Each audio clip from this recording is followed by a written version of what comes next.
할렐루야. 오늘의 암송할 하나님의 말씀은 고린도후서 13장 5절 말씀입니다. 고린도후서 13장 5절 말씀. 너희는 믿음 안에 있는가? 너희 자신을 시험하고 너희 자신을 확증하라. 예수 그리스도께서 너희 안에 계신 줄을 너희가 스스로 알지 못하느냐? 그렇지 않으면 너희는 버림받은 자니라. 아멘. 할렐루야. 잘 되고 있습니다. 아멘. 오늘은 믿음에 있는가 시험하여 확증하라 하는 제목으로 오늘의 말씀을 묵상합니다. 우리가 믿기는 이 세상은 어느 땐가 심판하시는 날이 있다는 것을 믿습니다. 주님께서 이 땅에 재림하셔서 죽은 자와 산 자를 심판하시는 심판의 날이 있음을 믿습니다. 그날에 엄청난 희비극이 나뉘어지게 될 것입니다. 천국으로 가는 자와 지옥으로 가는 자, 두 갈래 길로 나뉘게 될 터인데, 이때 천국으로 가는 자들이 누굴까요? 인간은 모두 죄인이라서 다 지옥에 갈 수밖에 없는데, 그럼에도 불구하고 천국으로 갈 수 있는 사람들이 있다고 합니다. 그 천국으로 가는 사람들은 누구입니까? 바로 예수 그리스도를 구주로 영접하고 거듭나서 구원받은 하나님의 자녀된 이들입니다. 그런데 예수만 믿으면, 교회만 다니면 누구나 다 천국에 들어가고 그날에 구원을 받을 것이라고 믿는 사람들이 많습니다. 그런데 주님께서 이런 말씀을 하십니다. 내 이름을 부르는 자마다 다 구원을 얻을 것이 아니요, 나더러 주여 주여 하는 자마다 다 구원을 받을 것이 아니요, 내 뜻, 하나님의 뜻대로 행하는 자라야 구원을 받으리라고 말씀하시는 것입니다.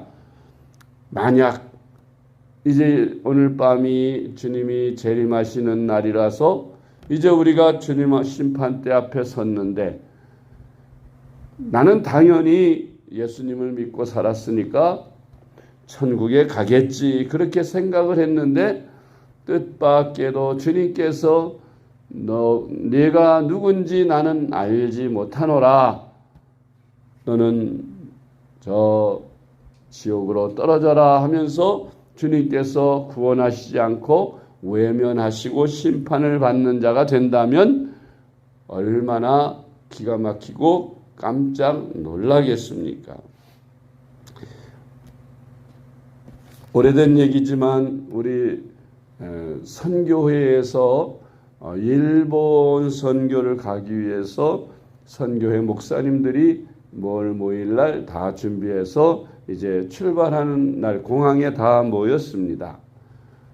그리고 이제 비행기를 타려고 하는데 한 목사님이 얼른 말씀하시는 게 나는 일본 비자를 가져오지 않았다는 거예요. 그 깜짝 놀라서, 아니 일본에 가려면 비자가 있어야 하는데 왜 비자를 준비하지 않았느냐고 하니까 자기는 미국 비자가 있어서 미국 비자만 있으면 일본도 가는 줄로 생각했다는 겁니다. 그래서 1%도 의심하지 않고 자기는 이렇게 틀림없이 우리 선교 회원들과 같이 일본에 갈 줄 알았는데 비자가 없으니 거기서 거절을 당하고 결국 집으로 돌아가야 했습니다. 다른 선교 회원들은 다 일본을 떠나가는데 그분은 일본에 가지 못하고 다시 고향에 돌아갔습니다. 얼마나 난감해하는지요. 좀 사전에 그것이 확실한지 한 번 더 점검만 했더라도 그는 그런 참담함을 겪지 않아도 되었을 것입니다. 일본 가는 거야 다음에라도 또 비자 받아서 가면 되지만 만약 그것이 주님 앞에 갈 때 천국 가는 비자였다면 어찌할 뻔했겠습니까? 분명히 자신은 천국 갈 줄로 생각하고 내가 이 정도 믿고 이 정도 열심히 했으면 난 틀림없이 천국에 갈 거야 라고 그날 주님을 만났는데 주님께서 뜻밖의 야 너는 천국 가는 비자가 없어 안 돼. 너는 못 들어가 한다면 얼마나 난감하겠습니까? 청천벽력도 그런 청천벽력이 없을 것입니다. 그래서 성경은 말씀합니다. 너희가 믿음에 있는가 시험하여 확증하라. 주님께서 심판하실 때 주의 이름을 부르는 자라고 다 구원을 받지 못한다고 말씀하셨고 심지어는 교회에서 선지자 노릇 목사, 장로, 집사, 권사, 또 찬양대원, 교사 각종 직분을 받아서 그렇게 열심히 충성하고 봉사했다고 해도 그것으로는 천국에 갈 비자가 못 된다는 거예요. 그거는 약과지요. 심지어는 주님의 이름으로 귀신들 쫓아냅니다. 귀신들이 막 예수 이름으로 명하니 나갔습니다. 또 병든 자에게 손을 얹고 예수 이름으로 치료될지어다 했더니 그래서 병자들도 많이 고치는 그런 신유 은사도 많이 행했습니다. 그랬을지라도 주님 앞에 들어갈 비자는 아니라는 거예요. 그게 주님 앞에 들어갈 증거가 되지 못한다는 것입니다. 얼마나 기가 막힌 얘기예요. 많은 사람들이 그런 것을 행하면 나는 이 정도면 구원받겠지. 주일날 한 번만 교회 나가도 예배를 드리니까 나는 구원을 받겠지 하고 있는데 아니 예수 이름으로 병도 고치고 전도도 열심히 하고 귀신도 쫓아내고 열심히 봉사하고 충성했는데 또 교회의 목사가 되고 장로가 되고 집사가 되고 권사가 되고 직분도 받았는데 구원을 못 받는다고 하는 건 이거는 정말로 상상하지 못할 만큼 끔찍한 일이 아닐 수가 없는 겁니다. 그럼 어떤 사람이 구원을 받느냐? 주님이 친히 하신 말씀입니다. 참 구원을 얻으려면 내 아버지의 뜻대로 행하는 자라야 하고 불법을 행하지 말아야 한다 그랬어요. 목사, 장로, 집사, 권사 직분을 가지고 있어도 불법을 행하면 구원받지 못하며 뿐만 아니라 병을 고치고 귀신을 쫓아내고 기사 표적을 행하는 그런 일을 행하면서 믿었어도 그가 불법을 행하면 그는 구원을 받지 못한다고 말씀하고 있는 것입니다. 마태복음 7장 21절로 23절 말씀. 나더러 주여 주여 하는 자마다 다 천국에 들어갈 것이 아니요 다만 하늘에 계신 내 아버지의 뜻대로 행하는 자라야 들어가리라. 그날에 많은 사람이 나더러 이르되 주여 주여 우리가 주의 이름으로 선지자 노릇하며 주의 이름으로 귀신을 쫓아내며 주의 이름으로 많은 권능을 행하지 아니하였나이까 하리니 그때 내가 그들에게 밝히 말하되 내가 너희를 도무지 알지 못하니 불법을 행하는 자들아 내게서 떠나가라 하리라. 아멘. 두 번째로 내가 진정 거듭난 사람인가? 그것을 무엇으로 알 수 있습니까? 그것은 내가 구원받을 때 참 회개를 했는가라는 것으로 알 수 있습니다. 옛사람을 가지고는 구원을 받을 수 없고 회개를 통해서 새롭게 거듭난 사람만 천국에 들어갈 수 있는데 회개하는 척 형식적으로만 하거나 회개를 잘 못해서 거듭나지 못한 사람들, 거듭난 줄로 착각하는 사람들이 있다는 겁니다. 그러면 겉으로 볼 때는 예수를 믿는 것 같이 종교 생활을 참 잘하는 사람들도 많이 있는데 그런 사람들은 구원을 받느냐? 그런 사람이 구원 받았는지 안 받았는지 어떻게 알 수 있을까요? 그런데 분명히 알 수 있는 것은 성경은 열매를 보아서 그 나무를 알 수 있다고 주님 말씀하셨습니다. 이게 사과가 열리면 사과나무, 배가 열리면 배나무라는 것이죠. 열매를 통해서 아는 거예요. 아무리 사과나무가 배나무같이 행동하고 배나무같이 할지라도 그 열매가 배가 달리면 그 나무는 사과나무가 아닌 것입니다. 마태복음 7장 16절로 20절 그들의 열매로 그들을 알지니 가시나무에서 포도를 또는 엉겅퀴에서 무화과를 따겠느냐. 이와 같이 좋은 나무마다 아름다운 열매를 맺고 못된 나무가 나쁜 열매를 맺나니 좋은 나무가 나쁜 열매를 맺을 수 없고 못된 나무가 아름다운 열매를 맺을 수 없느니라. 아름다운 열매를 맺지 아니하는 나무마다 찍혀 불에 던져지느니라. 이러므로 그들의 열매로 그들을 알리라. 아멘. 주님 말씀대로 이단들 중에는 귀신도 쫓아내는 그런 가짜 이단 목사들 많습니다. 병도 많이 고치는 그런 기적을 행하는 그런 이단 목사들도 많습니다. 어떤 이는 봐라 저렇게 능력이 나타나는데 하나님의 참 종이 아니겠느냐 그러면서 그쪽으로 따라가는 사람들이 있어요. 그런데 성경은 분명히 말씀하지 않습니까?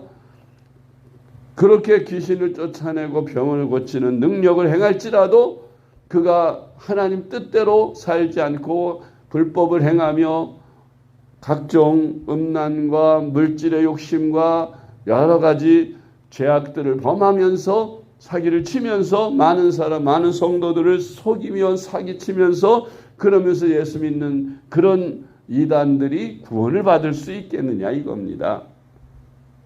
단지 그 손에 기사와 표적이 나타난다고 해서 그가 하나님의 종이요 구원받은 하나님의 종 능력의 종이라고 이야기할 수 있겠느냐 하는 것입니다. 대부분 이단들이 이런 능력들을 행해서 많은 사람들이 거기를 따라가는 거죠.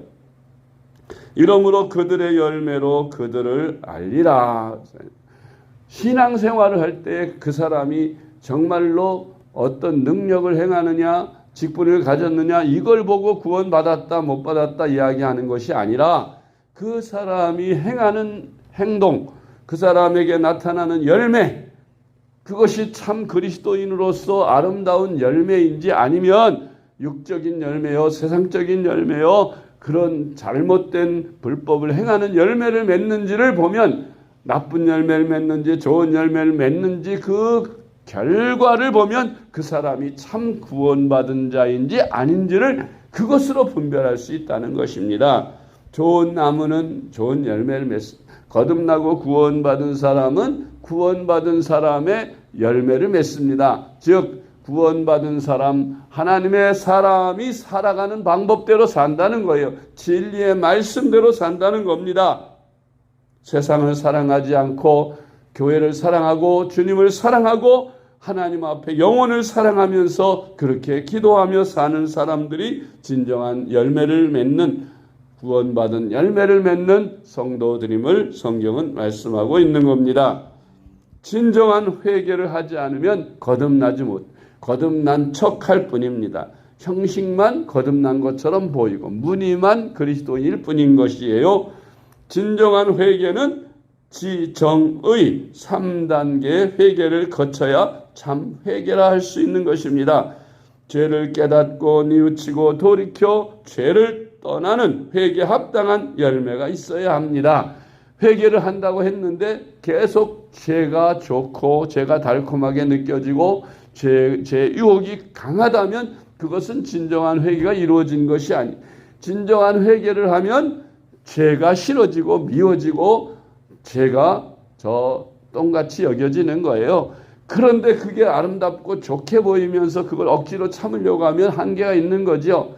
성령으로 말미암아 진정한 거듭남을 체험한 회개는 변화됩니다. 죄가 싫어지고 죄가 미워지고 끔찍합니다. 그래서 죄를 버리게 되는 거예요. 고린도후서 7장 10절 말씀. 하나님의 뜻대로 하는 근심은 후회할 것이 없는 구원에 이르게 하는 회개를 이루는 것이요 세상 근심은 사망을 이루는 것이니라. 아멘. 누가복음 15장 17절로 19절 말씀.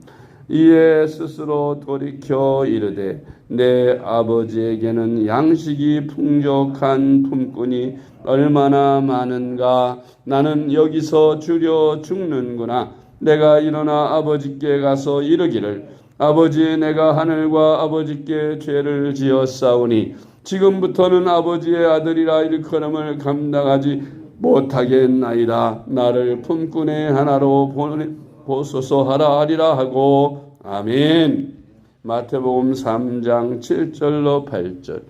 요한이 많은 바리새인들과 사두개인들이 세례 베푸는 데로 오는 것을 보고 이르되 독사의 자식들아, 누가 너희를 가르쳐 임박한 진노를 피하라 하더냐. 그러므로 회개에 합당한 열매를 맺고. 아멘. 마태복음 3장 10절 말씀. 이미 도끼가 나무 뿌리에 놓였으니 좋은 열매를 맺지 아니하는 나무마다 찍혀 불에 던져지리라. 아멘. 믿음과 행함이 하나라는 것. 말로만 믿고 생각으로만 믿는다고 그것이 믿는 것이 아니라 행함이 따르는 믿음, 그 믿음이 참 구원을 받은 믿음이라는 것입니다. 많은 사람들이 속고 있습니다. 구원은 믿음으로 얻는 것이지 행함으로 얻는 것이 아니지 않느냐. 그러니 나는 비록 죄를 짓고 죄에서 떠나지 못한 생활을 할지라도 예수님을 믿기 때문에 죄사함을 받아서 나는 구원을 받을 것이라고 그렇게 착각하고 사는 사람이 많습니다. 구원받은 사람은 죄에서 떠나야 합니다. 아버지 품으로 돌아가야 합니다. 그리고 새로운 인생을 시작하는 것입니다. 그렇지 못한 상태에서 아직도 저 타락한 방탕한 세상에서 살면서 마음으로만 나는 구원을 받았지, 나는 아버지께로 돌아가야지, 나는 아버지를 떠난 게 잘못이야 라고 아무리 후회하고 뉘우쳐도 구원을 받을 수 없다는 사실을 우리가 기억해야 하는 것입니다. 진실로 거듭난 참 체험 가운데 살아가는 구원받은 저와 여러분 되시기를 주님의 이름으로 축복합니다. 기도하겠습니다. 사랑과 자비와 긍휼이 풍성하신 우리 아버지 하나님, 우리 같은 이 죄인이 진정으로 주님 앞에 죄를 자복하며 회개하게 하시고 진정으로 거듭나게 하사 죄가 미워지고 죄를 떠나 거룩한 삶을 살며 성령의 인도를 받고 성령과 더불어 동행하는 저희들이 되게 하여 주시옵소서. 그래서 회개에 합당한 열매를 맺게 하시고 구원의 참 삶을 사는 열매가 있는 아름다운 신앙생활 하게 하여 주시옵소서. 예수님의 이름으로 간절히 기도드리옵나이다. 아멘. 하늘에게